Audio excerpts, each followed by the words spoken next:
पाकिस्तानचे 2 तुकडे होण्याची शक्यता आहे, कारण बलूचचा स्वतंत्र देश म्हणून मान्यता देण्याची मागणी बलूच नेत्यांना संयुक्त राष्ट्रांकडे केली। संयुक्त राष्ट्रांनी एक बैठक बोलावून बलूचला स्वतंत्र देश म्हणून मान्यता द्यावी असं बलूच नेत्यांना म्हटलेलं आहे। तिकडे बलुचिस्तानमध्ये बलूच आर्मीनं जवळपास 1/3 भाग ताब्यात घेतल्याचं म्हटलंय। त्यानंतर आत्ताची हीच संधी आपल्या हाती आहे असा विचार करूनच या नेत्यानं संयुक्त राष्ट्रांनी बैठक बोलावून बलुचिस्तानला स्वतंत्र राष्ट्र घोषित करावं, स्वतंत्र देश म्हणून मान्यता द्यावी अशी मागणी केली आहे। तर पाकिस्तानमध्ये यादवी माजली बलुचिस्तानचा 1/3 भाग ताब्यात घेतल्याचा दावा बलुचिस्तान लिबरेशन आर्मीने केलाय। पाकिस्तानी सैन्य चौकी सोडून पळून गेल्याचाही दावा BLAने केलाय।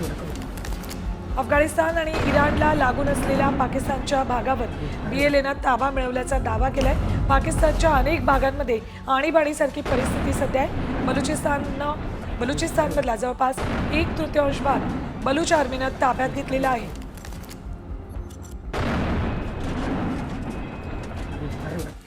तर बलुचिस्तान आर्मीचा पाकिस्तान सैन्यावर बलुचिस्तान आर्मीने हल्ला केलाय। पाकिस्तानच्या 2 बड्या अधिकाऱ्यांची यावेळेला हत्या करण्यात आली। जगाई परिसरामध्ये या 2 अधिकाऱ्यांची हत्या केली। बलूच आर्मीने काही ठिकाणी पाकिस्तानचा झेंडा उतरवला आहे।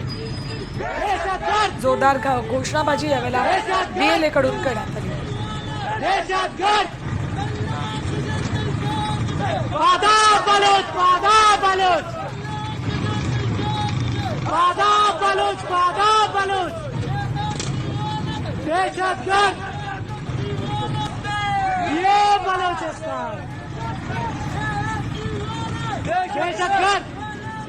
तर एकीकडे भारताने पाकिस्तानमध्ये घुसून दहशतवादी तळ उद्ध्वस्त केलेत, तर बलुचिस्तानमध्ये पाकिस्तानी सैन्याची गाडी IEDनं उडवण्यात आली। मात्र हा हल्ला कुणी केला, बलुचिस्तानमध्ये पाक सैन्याला विरोध का होतोय, पाहूयात त्याबाबतचा हा स्पेशल रिपोर्ट।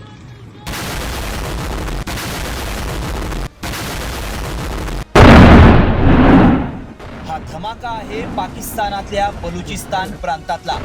मात्र हा धमाका काही भारतानं केलेला नाही, तर हा धमाका केलाय बलुचिस्तान लिबरेशन आर्मीनं। या भीषण स्फोटात पाकिस्तानी लष्कराच्या एका अधिकाऱ्यासह 15 जवानांचा मृत्यू झालाय। लष्करी वाहनाच्या अक्षरशः चिंधड्या उडाल्या। तर याआधीच बलूच लिबरेशन आर्मीनं पाकिस्तान आणि चीनला इशारा दिलाय।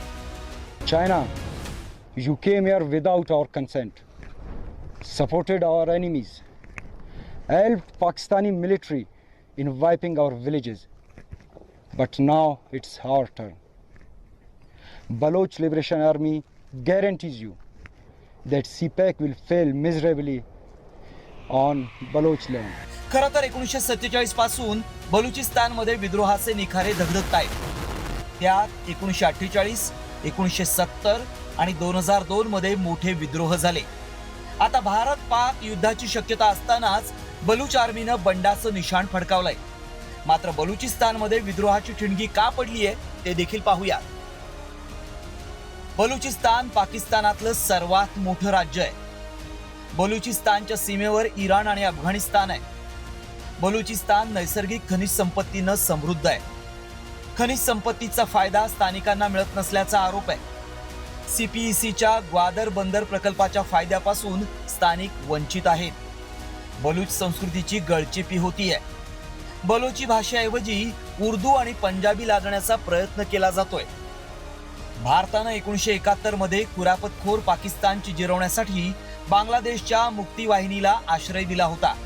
आताही पाकिस्तानमध्ये विद्रोहाचे निखारे धगधगतायत। त्यामुळे पाकिस्तान सोबत युद्ध भडकल्यास 54 वर्षांची पुनरावृत्ती होऊन पाकिस्तानचे तुकडे पडत बलुचिस्तान हे स्वतंत्र राष्ट्र निर्माण होण्याची शक्यता आहे। The report, Saam TV news.